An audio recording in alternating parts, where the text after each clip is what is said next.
Welcome to the Great Detectives of Old Time Radio. From Boise, Idaho, this is your host, Adam Graham. If you have a comment, email it to me, box13@greatdetectives.net. Follow us on Twitter at Radio Detectives and check us out on Instagram, instagram.com/Great Detectives.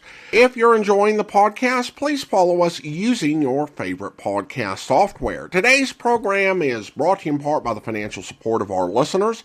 You can support the show on a one-time basis by mailing a donation to Adam Graham, P.O. Box 15913. That's P.O. Box 15913, Boise, Idaho 83715.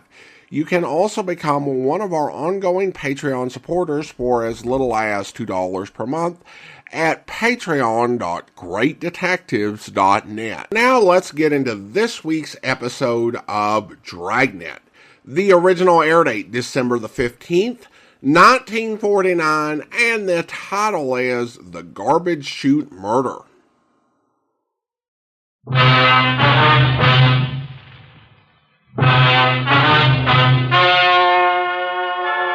Ladies and gentlemen, the story you are about to hear is true. Only the names have been changed to protect the innocent. Dragnet.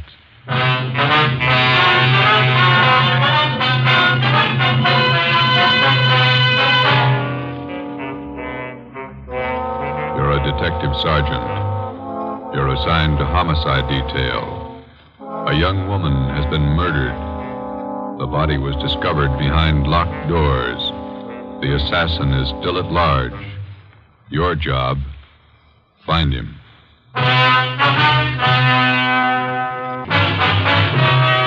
Dragnet, the documented drama of an actual crime. For the next 30 minutes, in cooperation with the Los Angeles Police Department, you will travel step by step on the side of the law through an actual case from official police files. From beginning to end, from crime to punishment, Dragnet is the story of your police force in action. It was Tuesday, January 9th. It was stormy in Los Angeles. We were working a day watch out of homicide detail. My partner's Ben Romero, my name's Friday. I was on the way to work, and it was 6:45 a.m. when I got to the steps of the City Hall, the Main Street entrance. Hey, Joe, wait up. Morning, Ben. When did they call you? 5 a.m. Donahoe called you? Yeah, miserable out, isn't it? It's pretty wet. My feet are soaking wet. See the transfer list? Yeah. New chief of detectives? Wait a minute, I want to get some gum. Pack of spearmint. Well, I heard about the new chief. Thad Brown. Good man. Piece of gum? Thanks.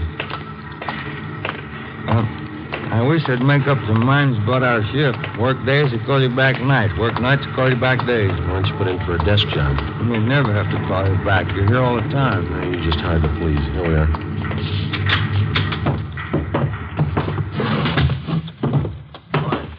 Chief wants to see you on it. Thanks, Egan.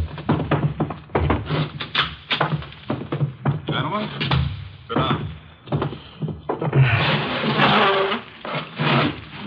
It's a great way to start off as your new chief. Call you back on a rotten morning like this. We're glad you got the job, Thad. Yeah, congratulations, Chief. It's hard to follow a man like Ed Backstrand. Gonna need your help. You got it. Here's why I called you back. Laura Barclay. The dead body report, nightclub entertainer.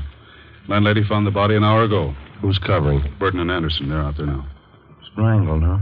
Well, the lamp cord. Still trying to figure out how the guy got in the house. Doors and windows all locked. Yeah. The tact. That the motive? For now, yeah. I just came from there. I think there's more. Any reason? Her room wasn't prowled. Yeah. Just a hunch. Play it for me.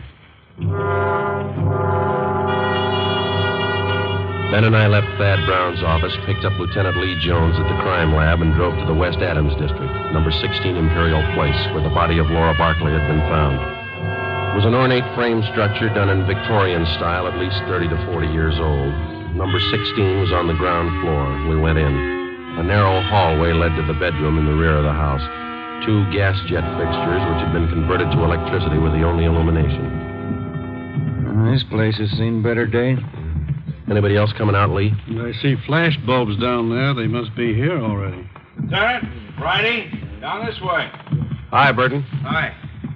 Photographer's covering the body position. Peterson's dusting for prints. Fred, shoot a couple of overheads. Don't make them all angle shots. Get up high, then move in close.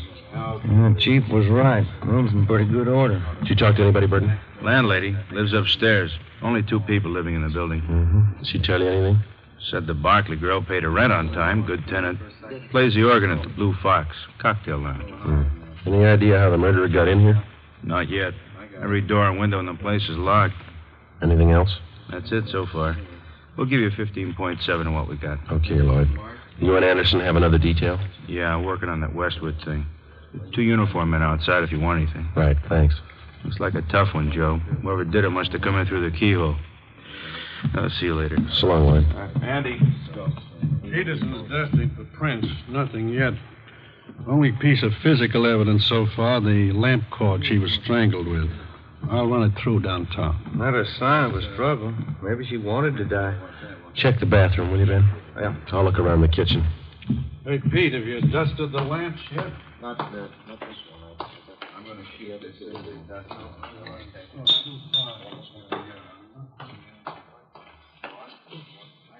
Ben, come here a minute, will you? Ben. Yeah? Come in the kitchen, will you?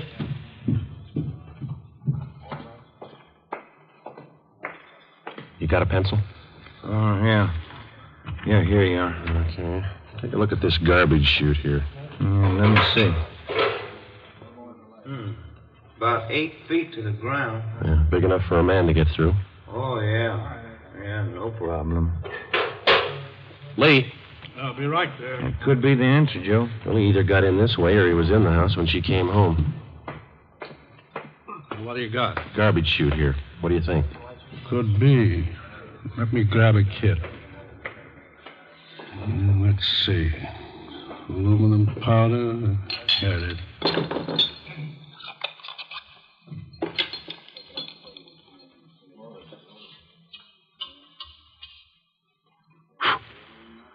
No.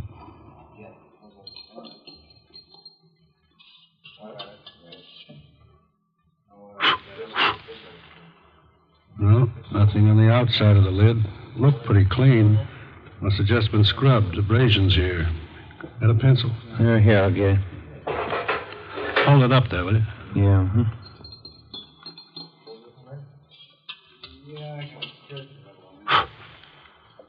Yeah. There we go. Large prints. Unusually large. Big hands. Can I look inside the chute a minute, Lee? Go ahead. Watch that lid. Yeah, I will. Looks like it's blocked off upstairs. This thing hasn't been used for garbage for some time. Most of them were condemned a few years back. I'll get Fred to shoot these. Let's go in the living room. That desk been dusted, Lee? Yeah, it's clean. Go ahead.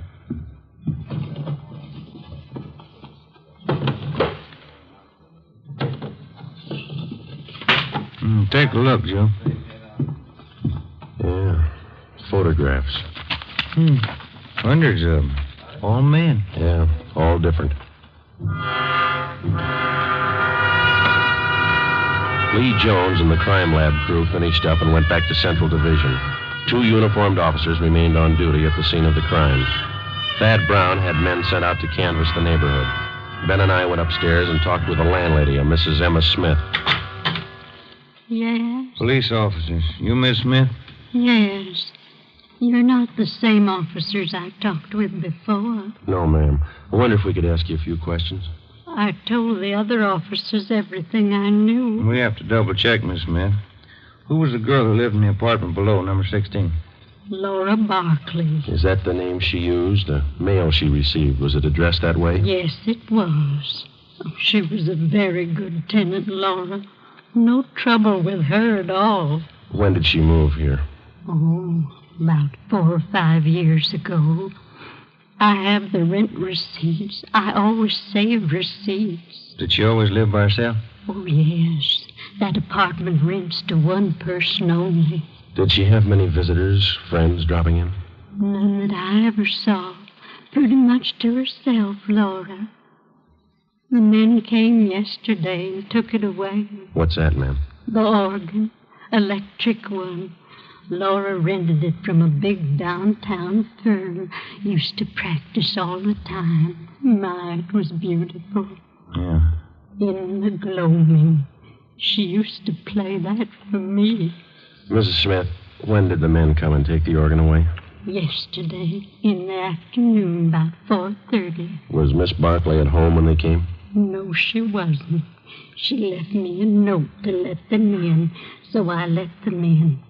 I never allow anyone in the apartment without a note. You know the name of the company where she rented the organ?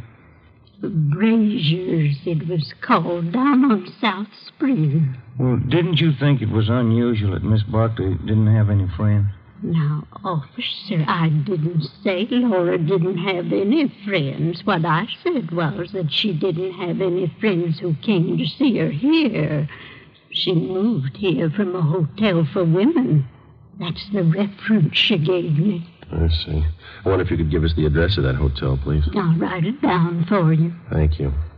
Miss Smith, did you hear any unusual sounds in Miss Barclay's flat last night? Anything out of the ordinary? If I had, I would have called the police and we'd have saved a girl's life. Well, thank you very much, Miss Smith. Here's her card. If there's anything you think of after we've gone, don't hesitate to call us. Thank you, I will. I hope you get the dirty men who killed Laura. We didn't say it was men, Miss Smith. Well, isn't it always a man? Before we left Mrs. Emma Smith, we asked her about the garbage chute. She said it had not been in use for the last 4 years. We showed her the stack of photos. She could identify none of them. We drove back to Central Division. We checked Brazier's music store. The 2 men who moved the organ were checked out and cleared. We went to the Wynn Hotel for young ladies. They could tell us nothing. Laura Barclay's references were all good. We went back to the office and met with Chief of Detectives Thad Brown. You think he got in through the garbage chute? That's the way it looks, Chief. Went all over the apartment. If there's another way, we haven't found it. All right, you know how he got in. Who is he? We got out an APB on his M.O., latent fingerprints, and making a run on those prints we found. Got an idea about these pictures here. Most of them theatrical stills, show people.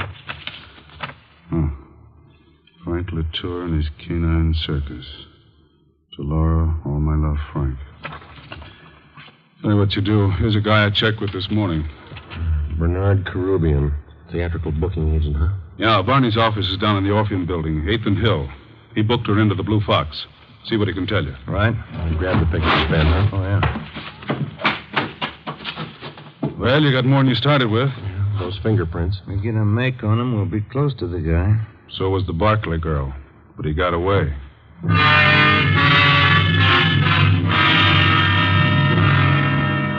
I wonder if we could see Mr. Carubian. Who's calling, please? Sergeant Romero and Sergeant Friday, police officers. Oh, one moment, please. Yeah, please. 2 police officers to see you, Mr. Carubian. Sergeant Friday and Sergeant Romero, is that right? Yes, ma'am. Send them in. Go right in. Thank you. All right, let's go.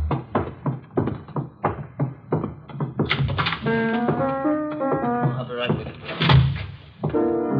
When them rosy roses bust through the snow, I'll be coming home on furlough again. When them General Sherman tanks are covered with ice, I'll be home for good, and won't that be nice? No, this guy's stuff is corn. Oh, sit down, fellas. Thank you. Can I help you? I understand that you booked Laura Barclay. Yeah, that's right. I spoke with a fellow's name right here. Chief Thad Brown? That's right.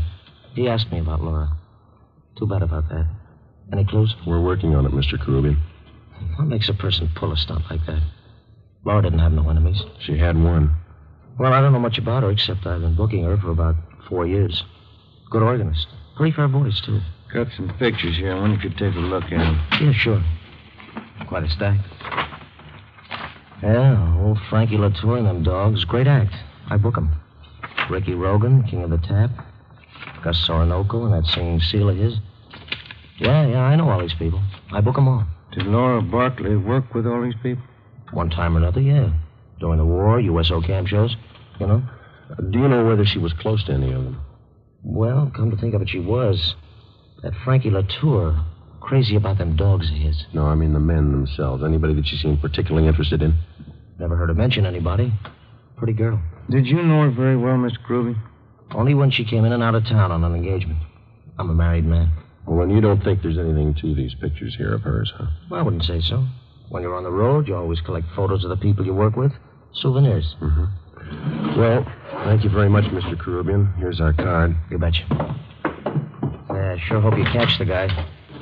Wonder why he picked on Laura. Sometimes they don't have a reason. When we left Bernard Caribbean's office, we checked by the Blue Fox Cocktail Lounge. It was still early. The sign said open 5 p.m. It was 3:15. We went to the morgue in the basement of the Hall of Justice and looked at the coroner's report. The autopsy report stated that the cause of death for Laura Barclay was strangulation. We went to the second floor of the Old City Jail building, the crime lab. Nothing on the lamp cord. Standard UL 110 line. About anywhere. No prints. How about the chute, Lee? Went back there and rechecked. You were right. The guy got in through the garbage chute. Found more of the same prints along with some cloth impressions in the dust. Tell you anything? The guy was wearing some kind of tweed, Donegal, 15 to the inch. How about the size of a man, Lee? How big could he be to clear that chute? It had a 20-inch diameter. Almost any man could squeeze through that. Check the ground level of the chute. Cement, no footprints. You don't have too much for it. I got one thing for you. What's that? I think I found your motive. And not the one listed on the report. Yeah? Here are the blow-ups of the body. This 36 by 54 here. Hold that in, will you, Ben? No, I don't. Look through this magnifying glass here. The right hand. Yeah. See where I'm pointing? Ring finger, yeah. Looked like ring marks. That's right. Pretty wide. Must have been good-sized rings. Well, they might still be in that room. I called Thad Brown. He had the room rechecked. No sign. And you think we got a burglary motive on her here? That's my guess. Thad had the boys check with the landlady. She didn't know anything about any rings the Barclay girl might have had. That doesn't help. I think I got something else here. Oh, library book. Hers? Her card's in one of the pockets inside, checked out from the L.A. Public Library main branch. Mm-hmm. I think these might be your lead on the missing rings. A librarian sees a person's hands every time they check out a book. That makes sense, Lee. We'll play it that way. What department were the books checked out of? The music room. Well, that's it. I think you've got your motive now and a good set of prints. You're close. Thanks a lot, Lee. Well, let's go to the library, Ben. I'll get it. Crime lab. No, this is Friday. Oh. Thanks, Frank. Well, all we got's a motive. How do you mean? No make on those fingerprints. Nothing.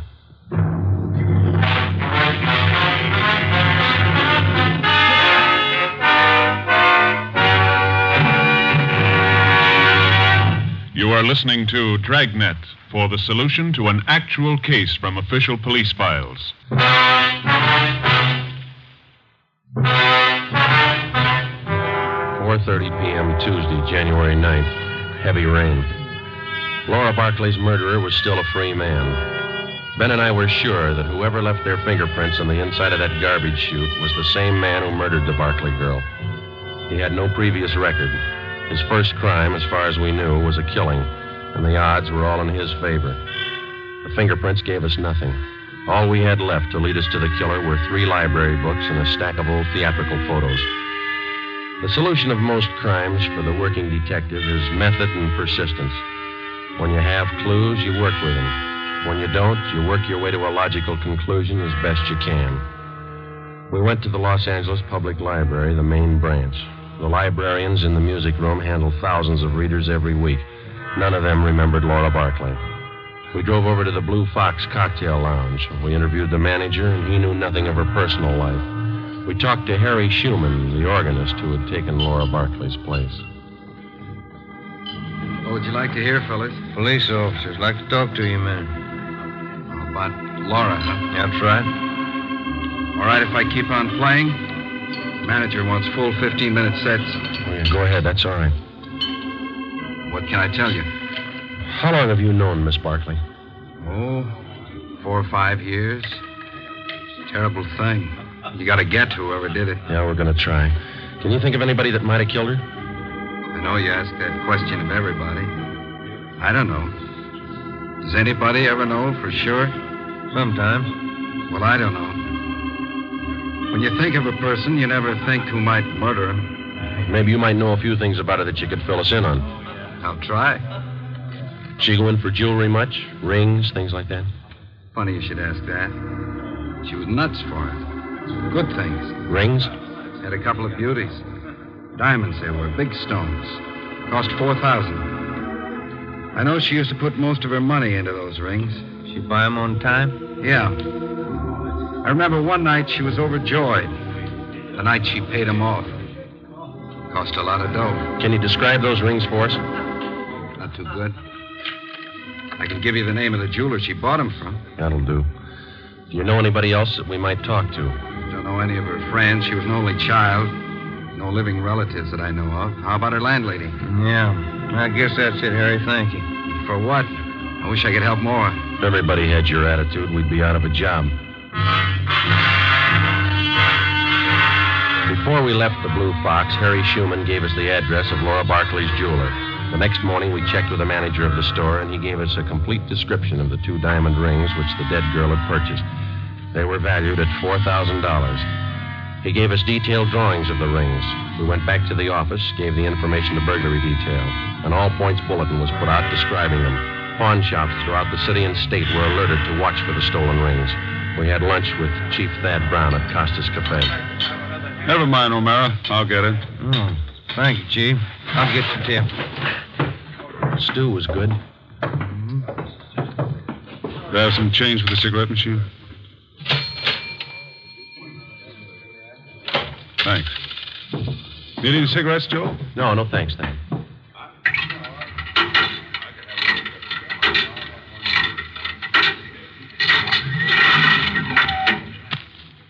Let's go. What do you think, Thad? The description of the rings and the MO should help. They haven't turned up. Good chance he's holding on to them. Could be his first job. Probably scared. Anybody check back over the neighborhood there? Yesterday afternoon and this morning. A lot of door-to-door salesmen through that district. All been checked out. It's a dead end. Now where? If only those prints had checked out. Well, they didn't. Got a kickback from Brereton in Sacramento on his MO. No make. We'll have to get him with what we've got. Here's the car. You sure you picked up all the loose ends? We've been back over the course 3 times. Go over it again. Keep going over it until something breaks. For the next 10 days, we retraced our steps from the room where the crime was committed throughout the neighborhood to the place where she worked, back to the same dead end. Ben and I checked and double-checked each other to make certain that neither of us had overlooked even the smallest detail of the investigation. We got no place. It was 8 a.m., January 19th. Homicide Friday. This is Rubles and burglary, Joe. Yeah, Dick. Got something for you. Job pull last night. Couple of watches, strand of pearls. How do we figure in it? His M.O. Yeah? Guy got in through the garbage chute. Besides fingerprints and photographs, one other mark by which the unknown criminal is identified is by his method of operation, his M.O. Once a thief finds a successful means of operation, he seldom changes it. In our search for Laura Barkley's murderer, we had checked our files and found no criminals at large whose practice it was to gain entrance through a garbage chute. It was reasonably safe to assume that this was the same man. It was 2 p.m., January 23rd. I was on my way back from the Record Bureau. Just had a call, Joe. Elmer Radcliffe. Informant? Yeah. Says 2 days ago he heard about some guy who was making the rounds trying to peddle a couple of diamond rings. Same ones? He's not sure. Doesn't know what the guy looked like. Any idea where the guy is now? Hasn't been around since. Told Elmer to keep his eyes open. Oh, that's good. Come in here, you two. What do you got, Thad? This report just came down from burglary. Pawn shop down on North Main took in a watch and strand of pearls last night. Yeah? Same stuff that Rubles called you about. Yeah, I remember. Where's it tying? Same guy tried to peddle a couple of diamond rings. 10 a.m., January 25th. Thad Brown arranged to have all pawn shop detail calls concerning the suspect put through to us on extension 2521, homicide. 5 days passed. No further word. Homicide, Friday.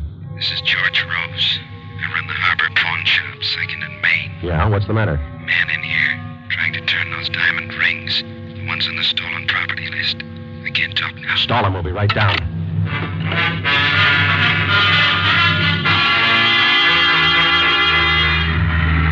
Come on, Ben. Move it. Yeah? The next corner. There it is. Just up the block. Pull up. All right, let's go. Hell. Here we are. Say, fella, Look out, Joe. He's got a gun. You all right, Joe? Yeah. Out the back way. Let's get him. There he goes, up alley. Can you hit him? You didn't stop him. Watch it. Come on, Joe. He's turning onto Spring. He ran into that cafeteria up the street. Come on, let's run. Where'd he go? You see him? Yeah, there he goes. He's headed for the kitchen. Come on. Stop that man! Stop him! Out the back door into the alley. There he goes. Duck, Ben. All right, Joe, stop. He's not stopping. Stay clear.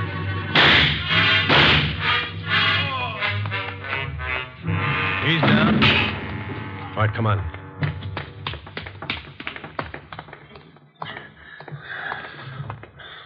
All right, get his gun. Yeah. He got him in the leg, Joe. Hit his head when he fell. All right, snap him on. Huh. Look on the little finger of his right hand. 2 diamond rings. Yeah. Doesn't make sense, does it? What's that? $4,000 worth of diamonds, and he's lying on a pile of garbage.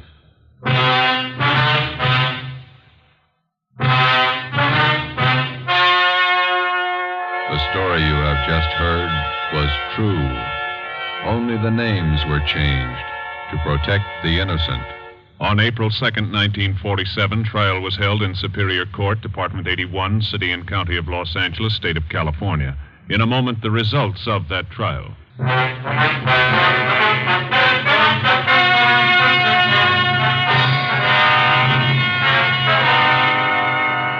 Laura Barclay's murderer was identified as Martin Eric Swanson.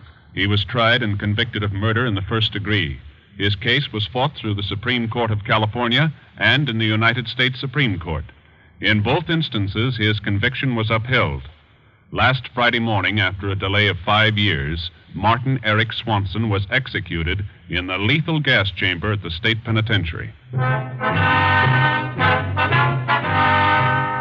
You have just heard Dragnet, a new series of authentic cases from official files. Technical advice for Dragnet comes from the Office of Acting Chief of Police W.A. Wharton, Los Angeles Police Department.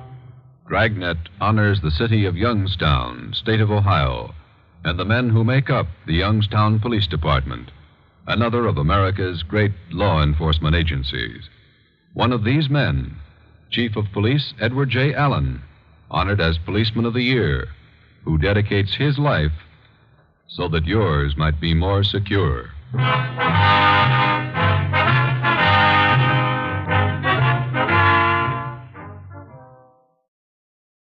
Welcome back.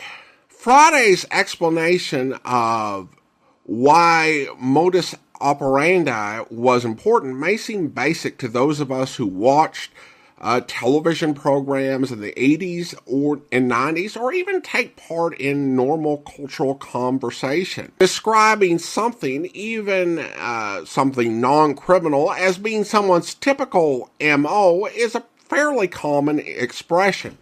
But in 1949, Dragnet was on the cutting edge of bringing public awareness to police jargon and introducing that into the public vocabulary. Thad Brown is introduced and takes a pretty active role in the case, although this type of thing wouldn't continue or be typical.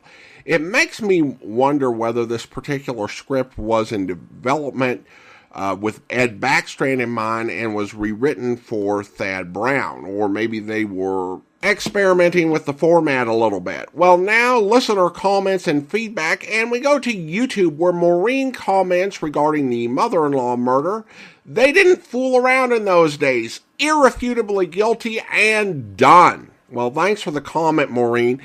I would say that the earlier episodes of Dragnet do tend to have more of the murders lead to death penalty cases. It's a little bit more mixed as the series goes on as to whether someone will get the death penalty. And I'd say more often than not, later episodes that have murders don't actually have the killers getting the death penalty. Alright, well now it's time to thank our Patreon supporter of the day.